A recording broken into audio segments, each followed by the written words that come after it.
Hi, my name is Paige Seiper, and I'm the Chief Psychologist at the Seaver Autism Center at Mount Sinai. Today I'll be talking about behavior management strategies.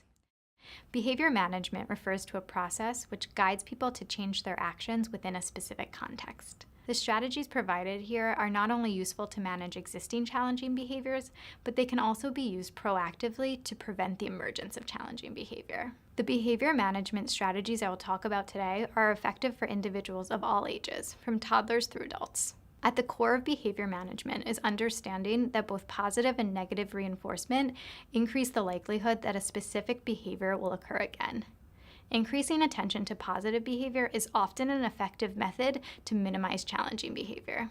Many evidence-based interventions for behavior management focus on similar core principles. I will describe 5 specific strategies. The majority of the strategies I will talk about can be used proactively to promote appropriate behavior. First, use specific labeled praise to reinforce desired behavior. Labeled praises tell an individual exactly what behavior you want to see more of.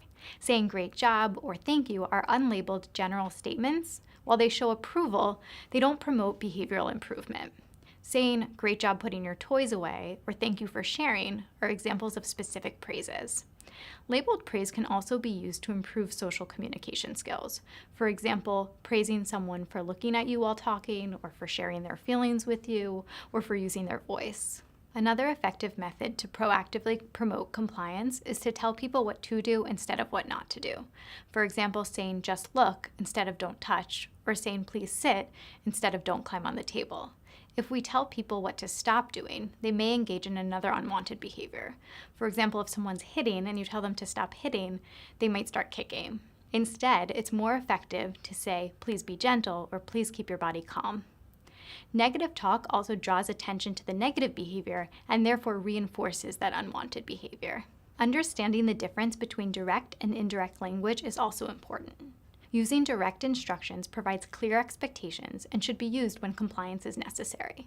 When we ask questions, such as, can you put on your shoes, will you put on your shoes, should we put on your shoes, the task becomes optional and you are more likely to get a negative response. Similarly, using indirect language, such as, I'd like you to put your shoes on, or let's put on your shoes, lacks urgency. Direct language should be clear and concise. For example, please put on your shoes. It tells the person that they are expected to do the task without giving the option to do the task. Offering choices is another behavior management technique that provides people with a sense of involvement in the decision-making process. That sense of control often promotes task compliance. Rather than giving open-ended questions, we recommend giving 2 or 3 choices. For example, it is easier to decide between 2 options for dinner than being asked more broadly, what do you want for dinner? You can create opportunities to offer choices in many different contexts, including contexts involving 2 undesirable tasks. For example, you may ask whether someone wants broccoli or asparagus for dinner, or you may ask which sock they want to put on first. The last strategy I will introduce is called planned ignoring, or selective attention. Unlike the preventative strategies that I discussed, this strategy can be used in the moment to help manage challenging behavior.